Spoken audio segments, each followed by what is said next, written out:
bare feet and aircraft.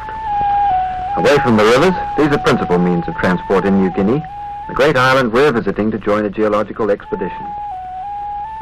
Below the clouds live tribes who see aeroplanes passing daily, but who rarely see a white man face to face, except near the coast.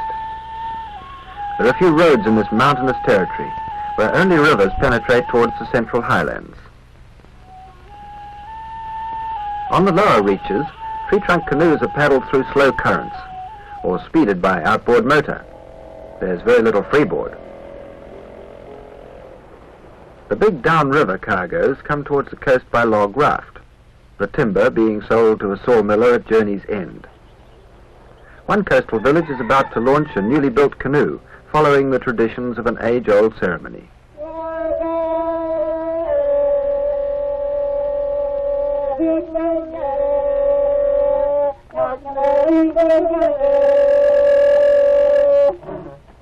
Imported enamel purchased at the trade store replaces the mellow ochre pigments of earlier days, days when all clothing was of leaves and rustling grasses.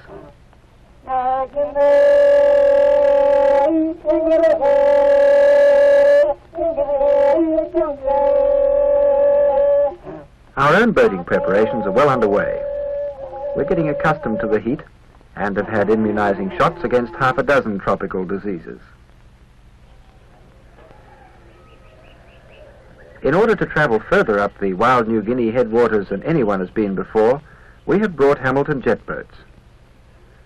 Though built as light pleasure craft, they can face very tough conditions. Motors, jets and impellers have been checked, and we have welded up some new accessories, canopies to ward off tropical sun. Soon the New Zealanders have the boats ready, and the Australian geologists, under leader Duncan Dow, arrive to join them. Already bulk stores have gone ahead by coaster to Angoram on the Sepik River. Only last-minute supplies remain to be loaded now.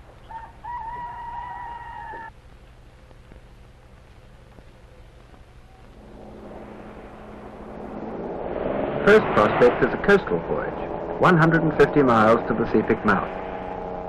At 30 miles an hour, that'll take 5 hours. Plenty of time to be filled in on the finer aims of the expedition. It's always difficult to separate the purely academic interest from the practical ones in geology, just as in any other science. Most immediate practical objective, I think, in this exercise would be to find out if in this area we have, which is quite unknown geologically, we have rocks that are of the type that are likely to produce mineral deposits. The briefing is from Dr. Fisher, Chief Geologist of the Australian Bureau of Mineral Resources. The Sepik itself, which is the area we're in now, has been penetrated rather more than lots of the other inland parts of New Guinea because of the ready access through the big waterways. As the territory develops, no doubt there'll be a need for all sorts of construction materials, road building materials, and so it's quite important, even in the early stages of development, to have a basic knowledge of the geology.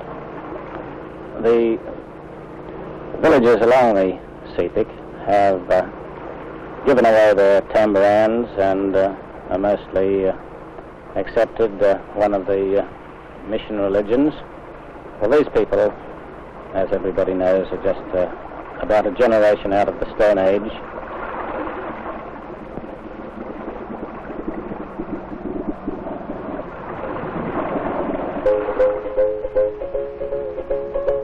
From our supply base at Angoram, the boats head further up the Sepik to begin exploring its tributaries.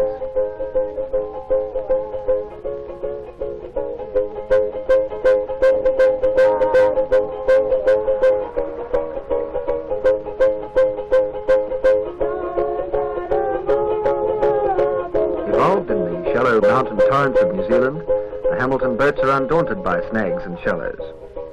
We soon find ourselves entering real jet boat country.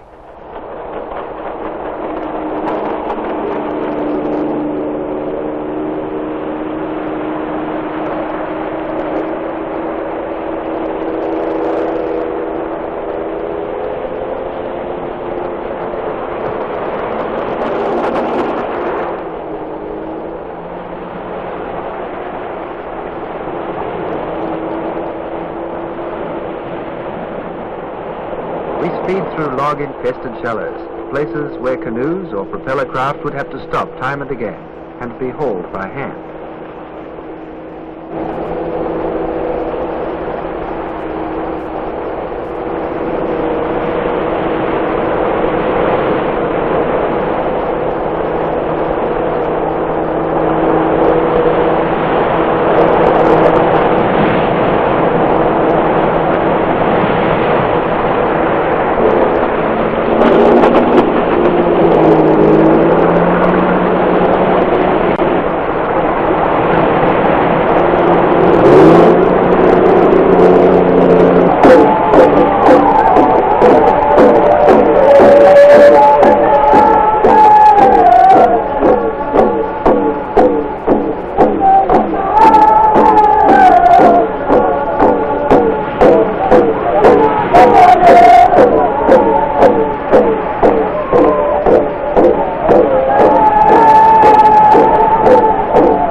So wild a country as New Guinea, first contact with strangers can be a little alarming, on one side or the other.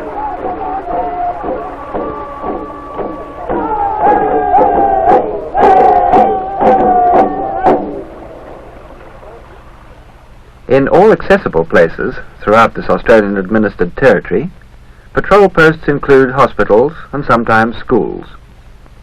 Though English is compulsory in the schools, it makes slow headway against the exasperating pidgin language.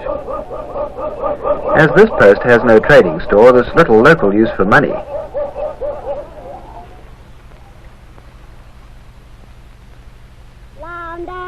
Perhaps the savings bank receives the money we pay each day to enterprising small boys who bring us fruit and vegetables from the family gardens.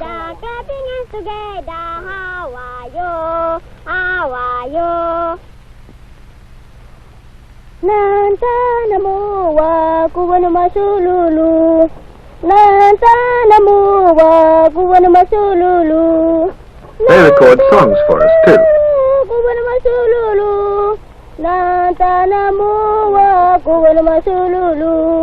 Kakatanam asibon asini, kakatanam asibon asini, kakatanam asibon asini, kakatanam asibon asini.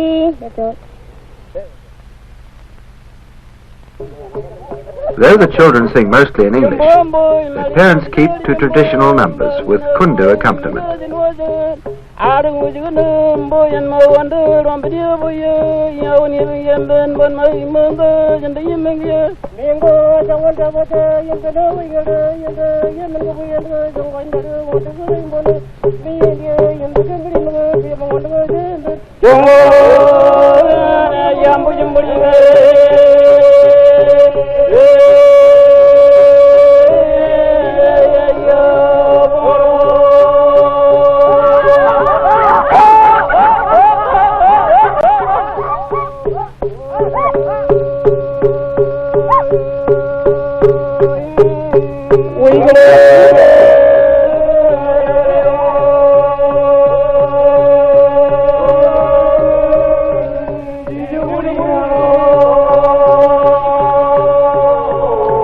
Men seem to do most of the singing, and women most of the work, from basket making to gardening.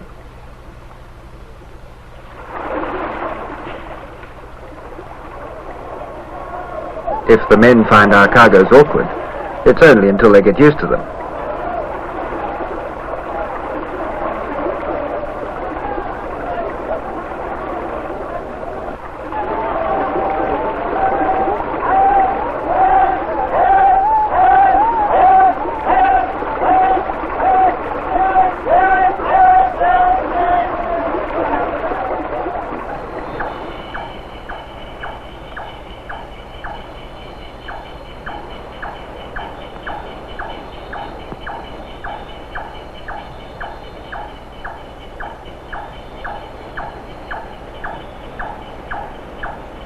Metal trail boxes, standard equipment in New Guinea field work, are designed to be carried on a pole between two men.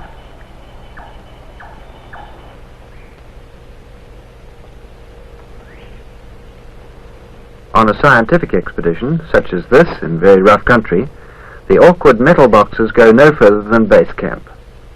The carriers who bring supplies are given the much more comfortable shoulder packs designed for tramping and mountaineering.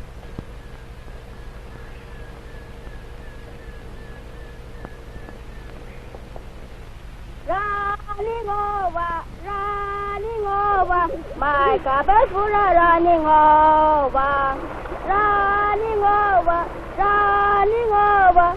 My cup is full of running over. This will all save me, I am baby as can be. My cup is full of running over. 1, 2, 3, 4, keep the time, keep the time. 1, 2, 3, 4, what's the time, what's the time? La la la la la la la la.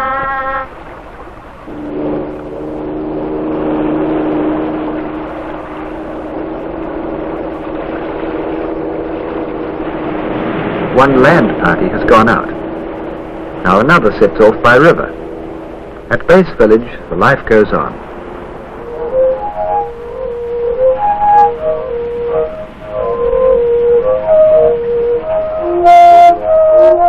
Not long ago, the bamboo flute was a sacred object, not permitted to be seen or heard by women, children, or strangers.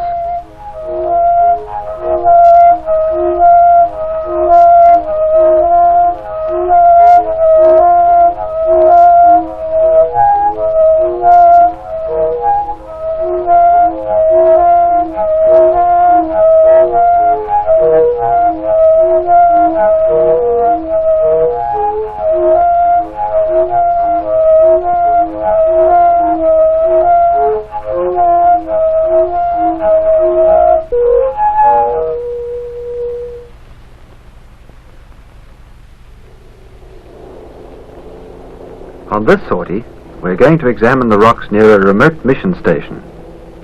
To begin with, the Tagore barrack presents no problems.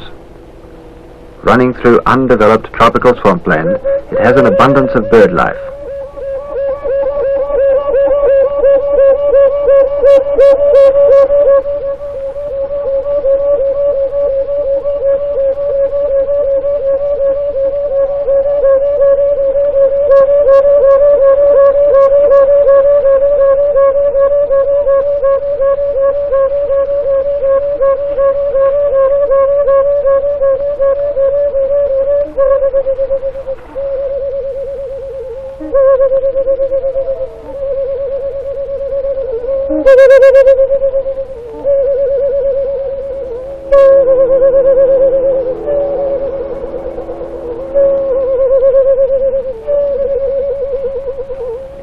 We had heard of the problem of islands of floating weed, but this is the first time we've run into it.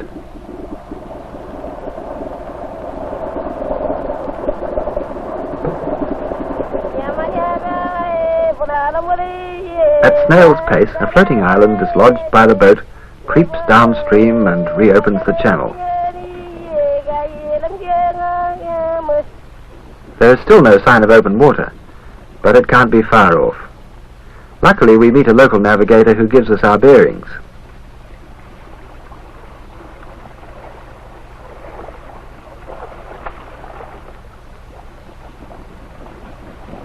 Floating islands of weed hamper navigation in much of the lower Sepik swamp country, but we're soon free of this lot and continuing our way to the huge Chambri Lake.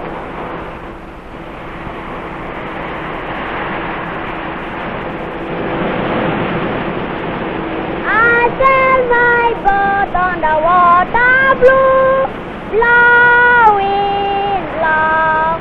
I sail my boat on the water blue, blowing low. I sail my boat on the water blue, blowing low. The Kanganaman House Tambaran, or men's meeting house. The men sit within this club, attended by their dogs. Women, children and mosquitoes, we are told, are all strictly prohibited. Those powerful symbols of the old days, the garamuts, or slit drums, have lain silent beneath the building ever since the coming of the mission. The craftsmanship which made them now goes only into the building of canoes.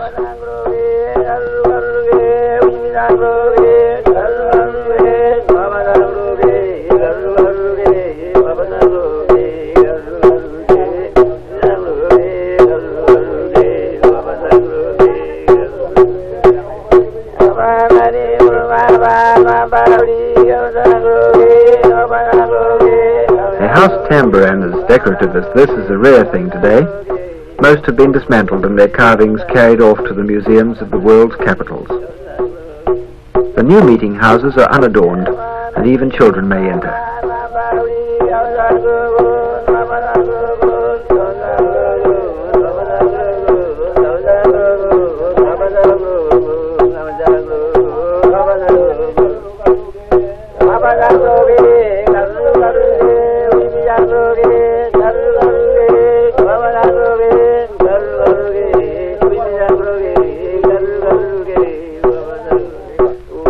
A keen seeker after the old ways is Scotsman Tom Slimman, a professional collector of artifacts.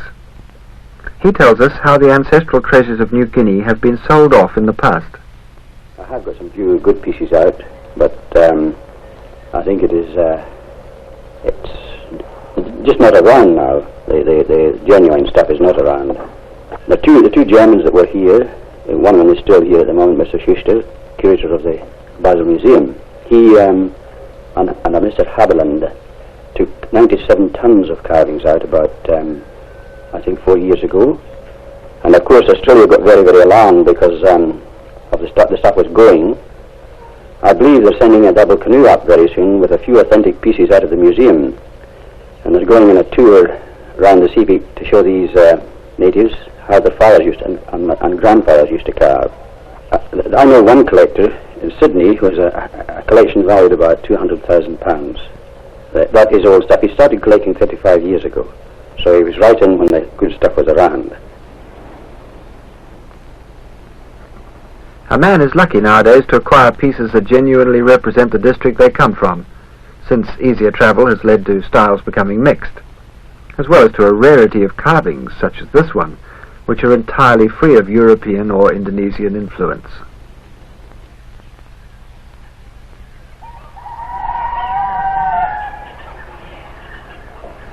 Ibom village has one native product that is rare in New Guinea, that is pottery. Dr. Fisher takes a break from geologizing to examine a handsome pottery fire basket.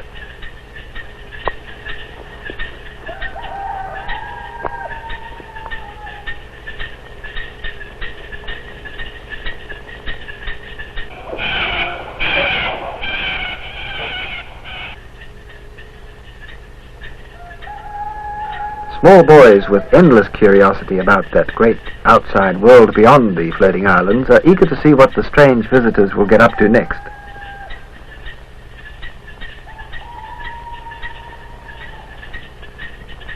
Boulders at the village boundary have to be sampled, and their nature, they turned out to be granite, entered on the geological map.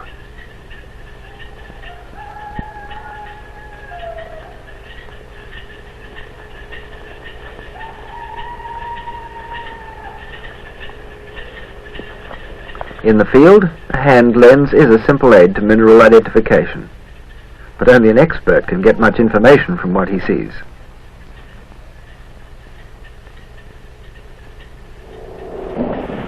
The expedition has now pushed far enough from the main Sepik River to be in need of an advanced camp on one of the tributaries, the Uet.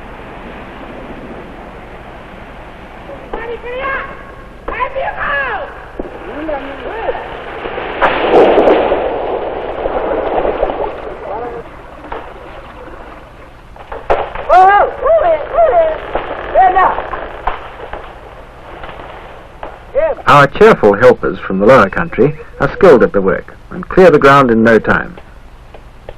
A clear side stream of the Uet, called the Mut, provides boat anchorage and bathing pool when it's been slightly deepened.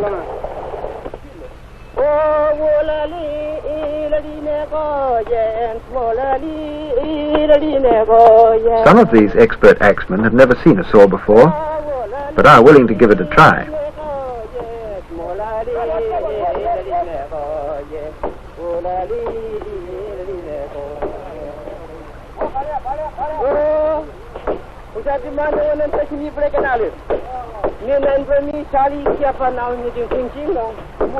I'm sure it's very good, but I think I'll stick to the axe.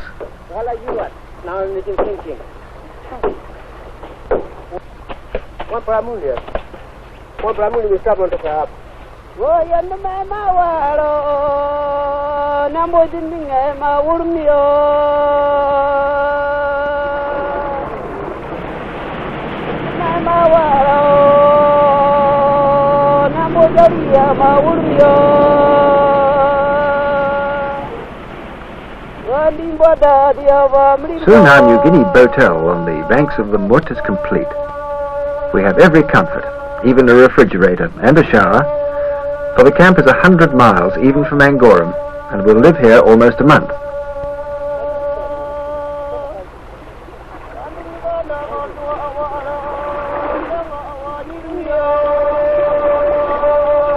Since it comes down from the hills, the Mut is pleasantly cool. With camp construction work finished, everyone makes themselves fit for inspection.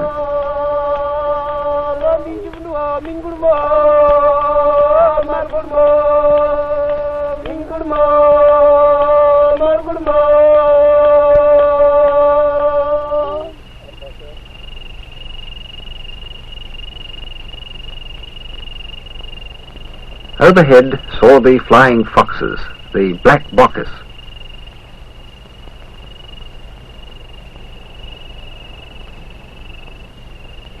These giant bats, relics of the age of reptiles, are hunted for the pot.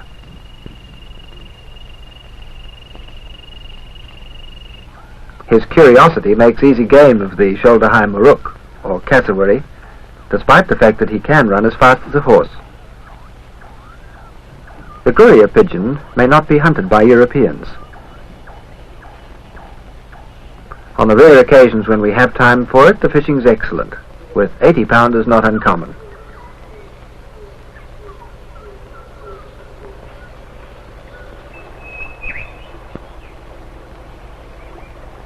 With the camp ready, Dr. Fisher arrives to inspect the work of the new area. From here, the jet boats are to push further up the Urt into unmapped territory, guided by air photographs taken in the previous season. You go on top, and you go on top. Now you got one full of gardening stuff. Place long nama long water out of pundi. Any place long you put, right? And then bell. All right, behind him water, you go on top, All right, then you got garden long mountain. Amungo, long happy go. You sabi this for the place? Yeah, AVME or AVME on top more yet? AVME and up. One blouse. All right, behind him water, you go on top through. Now, and you got garden on top through. Pull him in.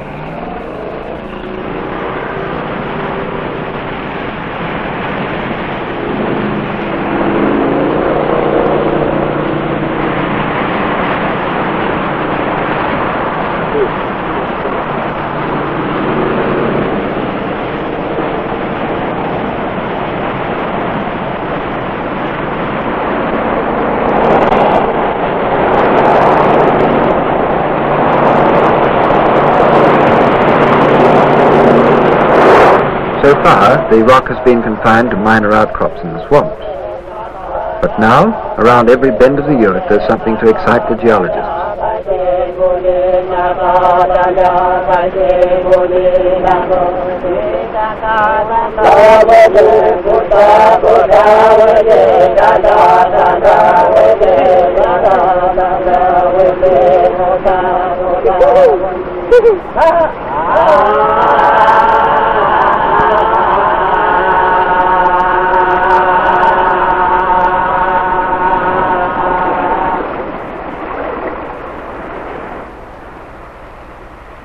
Every change in the rock formation of the valley is sampled and recorded.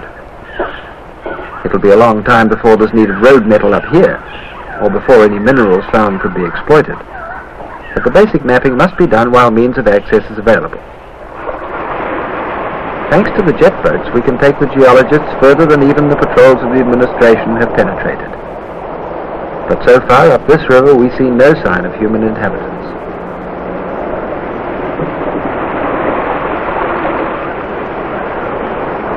A big rapid ahead makes it prudent to put life jackets on again. It's also prudent to select a route from the bank before the boat with lightened load battles its way towards the next geological site.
Miles further on, we're halted again. This time, a side stream is poured in huge boulders. Checking the outline map, the geologists call for a major effort to get through. If we bring up all hands and can find local tribal help, perhaps we can lift the boats above this raging cataract.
After weeks of rough work in the wild, shallowing rivers, our jet boats must come ashore for attention. There's even rougher work to be expected as we go farther into the interior.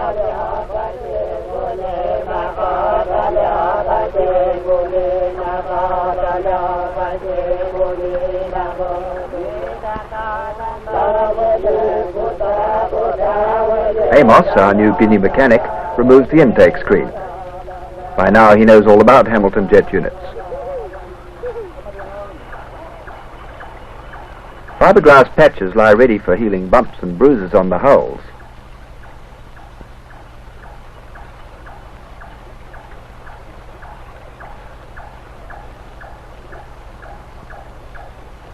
Working fiberglass is not so easy in tropical temperatures.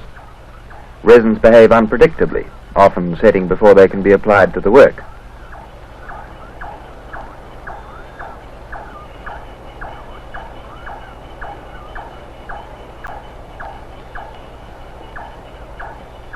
The boats are ready. From Advanced Base up the Hewitt, a tributary of the Sepik River, Australian geologists and the local carriers set out for a major push into unknown territory, driven by the New Zealand jet boat crews.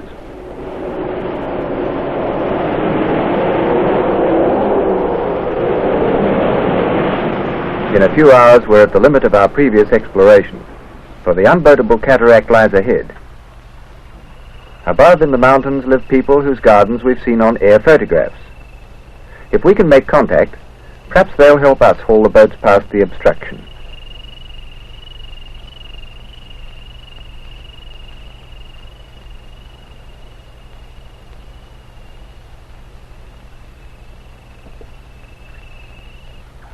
After a long, hot climb of 3,000 feet, we crest a ridge to see the river far below. Somewhere above, though, people have been watching us, and scouts from the village decide to make contact.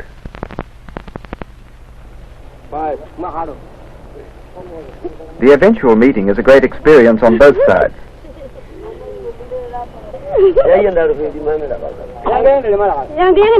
Gifts of salt and other goods proclaim that we come in peace. A fact the villagers signal to their fellow tribesmen across the valley.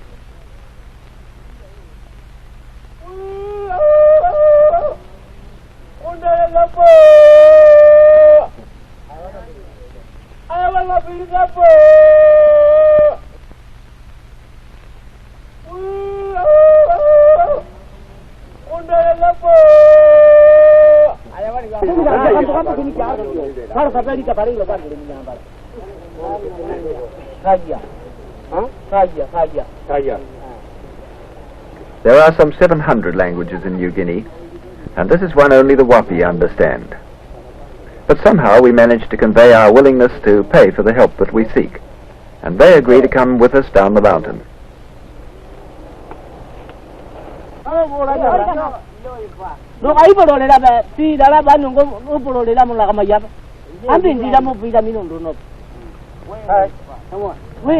One piece of white man's equipment finds a willing carrier.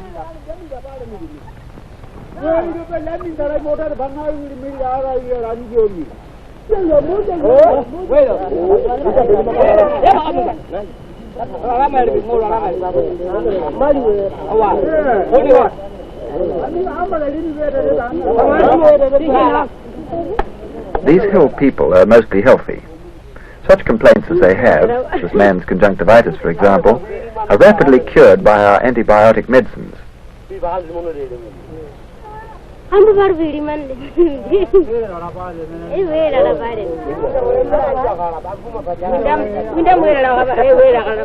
Massive boulders carried down from the mountains by floods in this side stream have dammed the valley, making a cataract which has halted our boating progress in the Ewart.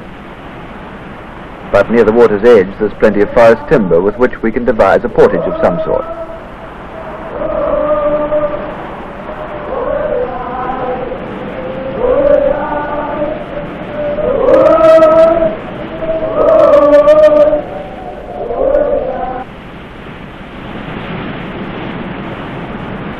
Our own carriers, normally uneasy with people of the bush, rise to the occasion and delight in carrying the tribe's pickaninnies across a bridge hastily engineered over the stream. Except for hunting forays, it's not often that people of the hill villages make long excursions away from their homes and gardens.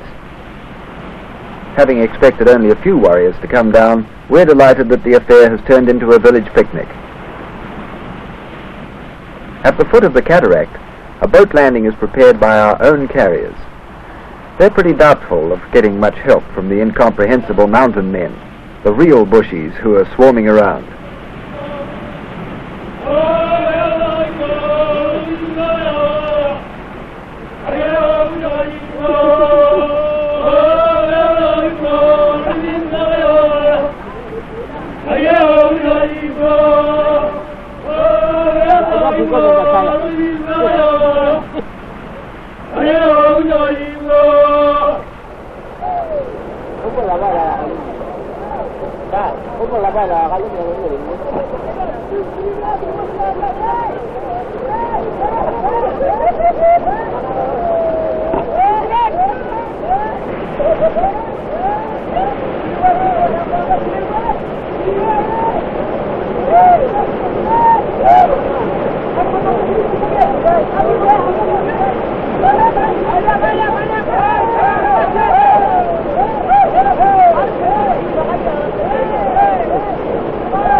In the forest, long kunda vines grow to some hundreds of feet in length.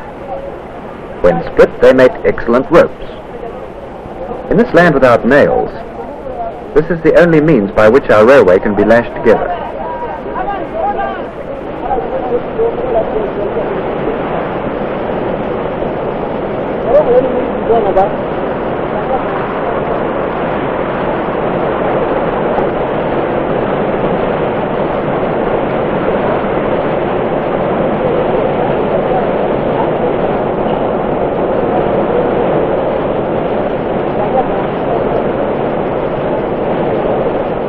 Work goes on for 2 days, and then we have a passage across the boulders nearly 300 feet long. Subject to testing, it should easily carry the boat, a load of more than half a ton.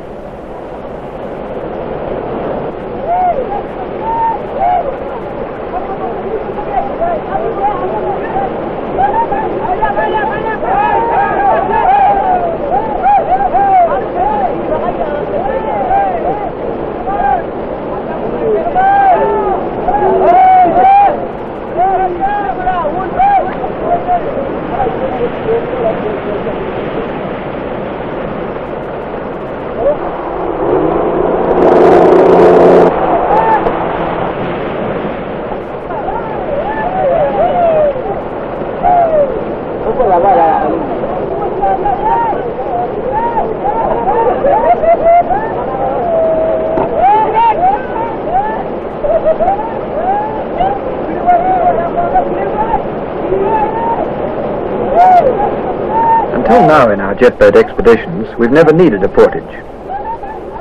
The vertical fall in this cataract is some 30 feet, no more than in many of Colorado's Grand Canyon rapids, up which we jet boated successfully in 1960. But here the confined water of this much smaller river gives no room to maneuver amongst the boulders. Stone Age men, using their strong, rough bushcraft, have built a railway. The cataract has been successfully bypassed.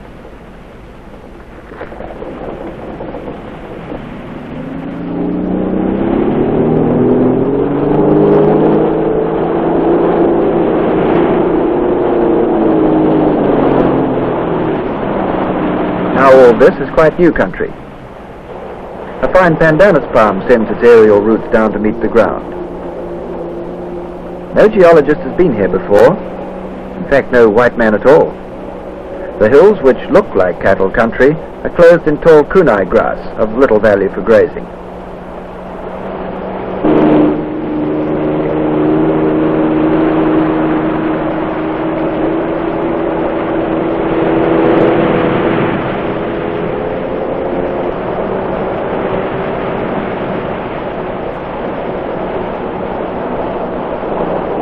More rapids add to the fun of driving up the ever-steepening river towards the great heights of the central mountains.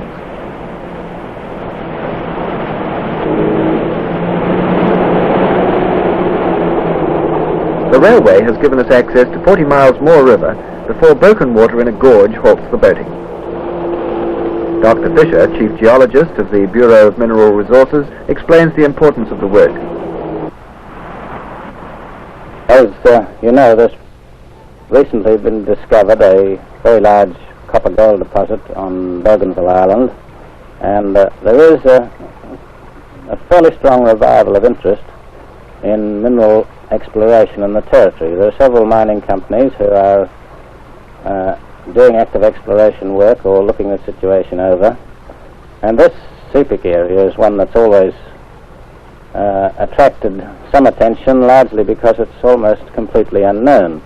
But we do know that the rocks throughout this area are of the type that do contain mineral deposits. There are numerous intrusive bodies, and there are old schists and slates, and it has been very poorly prospected in the past and prospected only for gold. So we aim to map the whole of this mountain area eventually right west to the Indonesian border.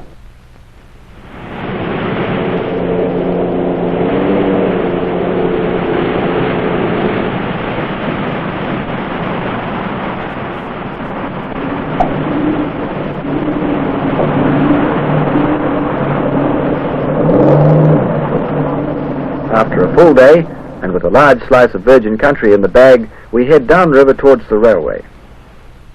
Perhaps while the billy tea is brewing, there's time to pan the river silt for gold.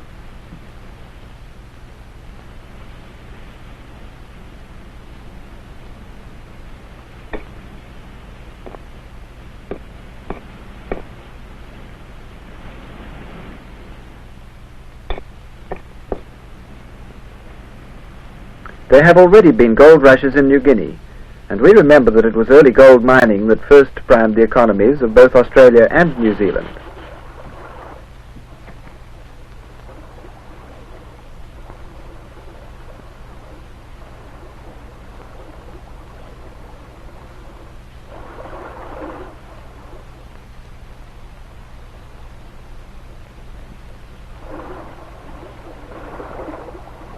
In many places we found colour, traces not only of gold, but of silver and platinum. But enough of that. The billy's boiled. We'll have tea before returning to the railway and the WAP.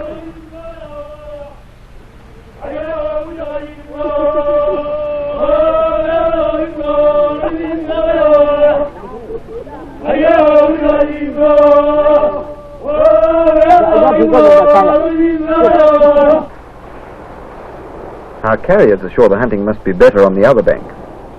The Wapi, meanwhile, had been waiting to take us back down the railway.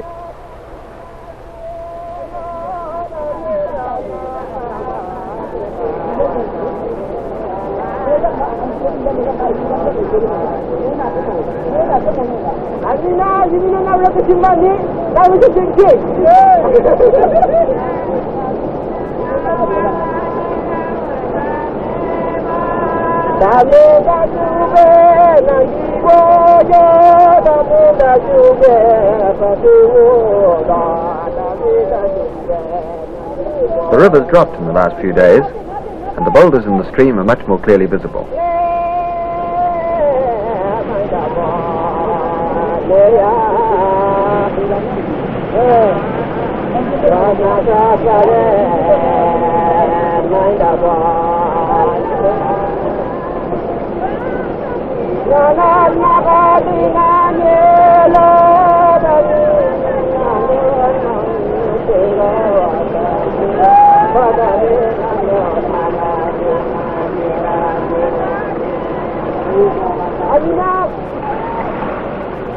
The last of the cross-river hunting party returns empty-handed.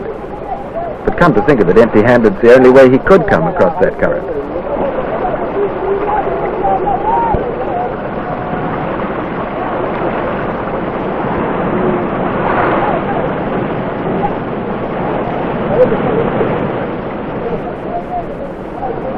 Last sick calls are attended to as the boats prepare for departure.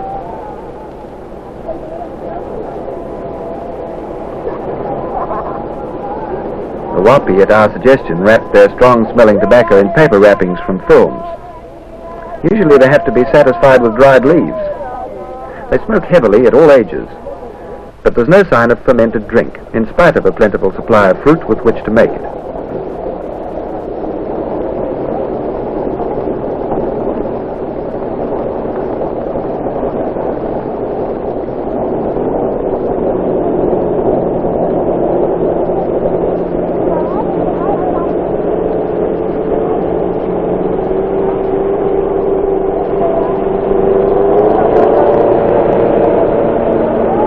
The boats go back to base camp in the Mut, but some of us stay to return with the Wapi tribesmen through their land to survey the geology to the distant highlands. They're happy, self-confident people, and though continually at war with traditional enemies across the valley, are not the least nervous down here by the river, presuming no doubt that our presence gives them safety.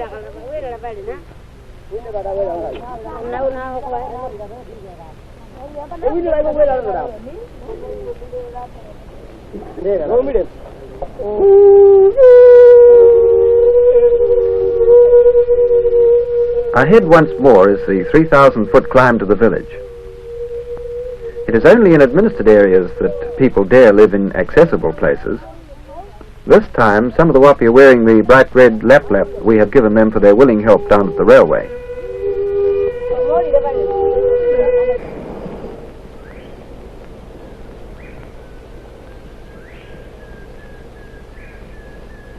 We enter the village in proper ceremonial order. Women last.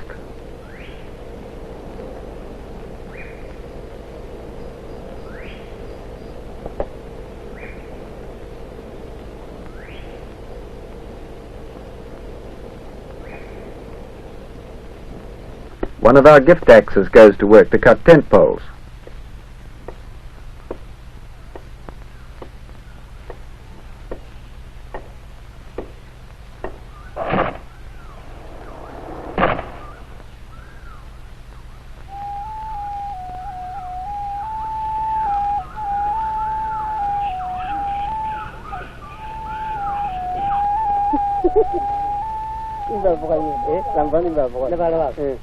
As our hosts learn the art of tent pitching, we can watch their sureness of movement and admire the purity of their dress, all made from forest materials. Both scene and climate are wonderfully different from that in the coastal villages.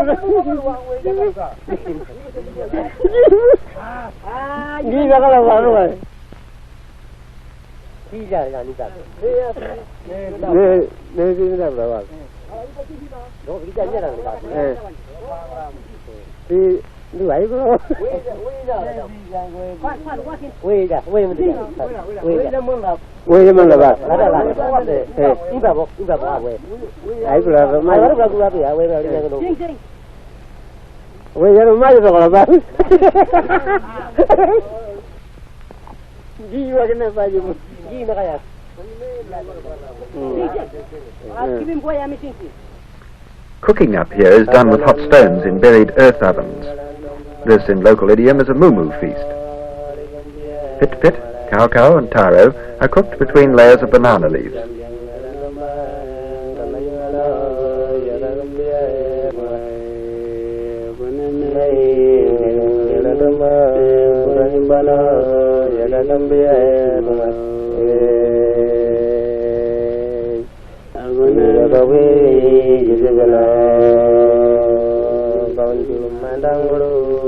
As in much of the tropics, old people are scarcely seen.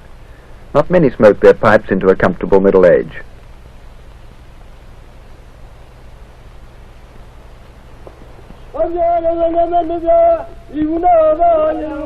As we prepare to leave, vegetables are offered for sale.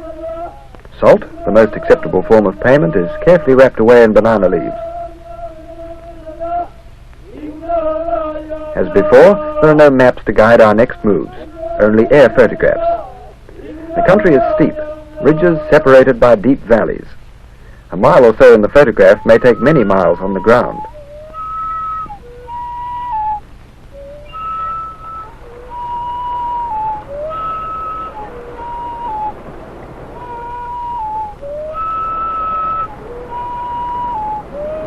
A packet of dried silk from the creek gives a sort of instant geology of the country upstream. All through these hills, the villages are built up on the ridges for comparative safety. The fences are to keep the village pigs from straying.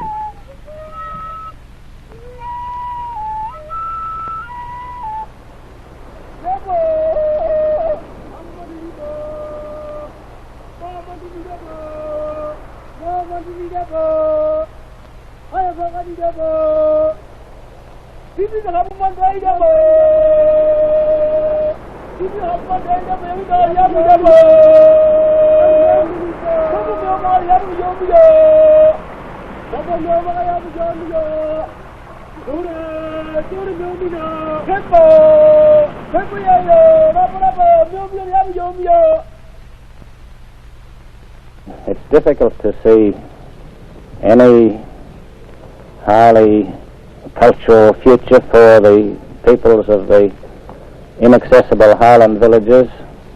In other countries, peoples in such situations of this have remained fairly primitive because they just lack the means of contact and transport, and the nature of this country is such that transportation is always going to be a major problem.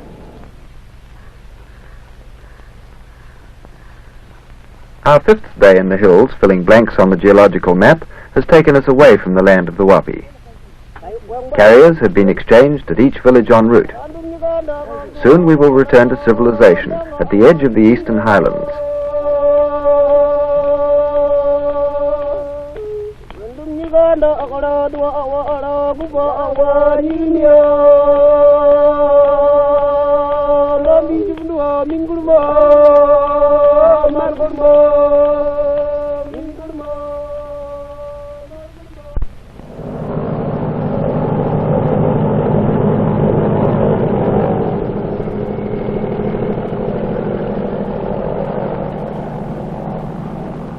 The faithful bushies, carriers from the last village, are paid the wages they prefer, coarse twist tobacco, and the newspaper in which to roll it.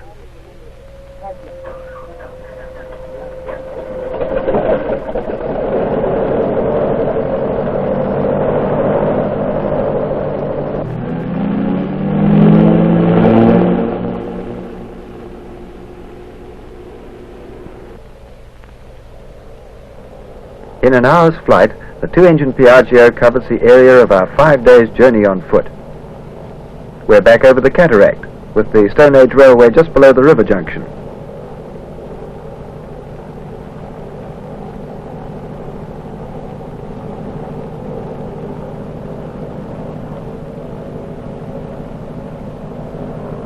Following down the Ewart, we come to the clear Mut side stream, with base camp still occupied.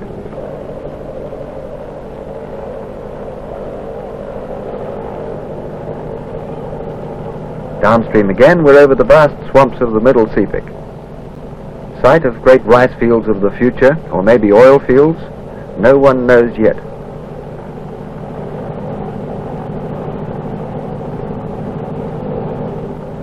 And Angoram once more, from a different angle.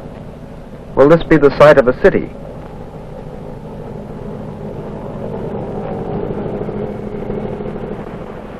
The makings of the future in the vast mountainous island lie hidden in the ground. If great mineral wealth is proved, the means of transport will be found, and agriculture developed to feed a rising population.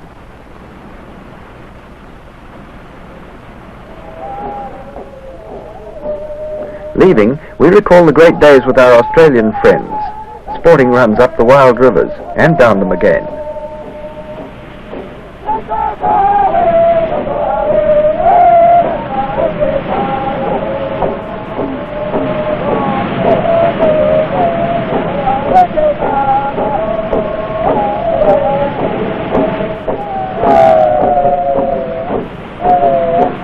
We remember our vigorous Stone Age helpers, the Wapi, and the hospitality of their pleasant mountain villages.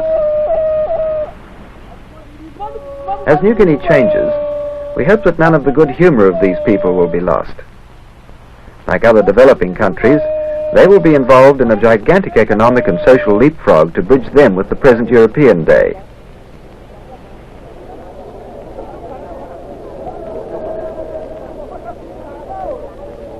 The Goroka show of 1966 seems to suggest that New Guinea is just entering the door of a century much earlier than ours.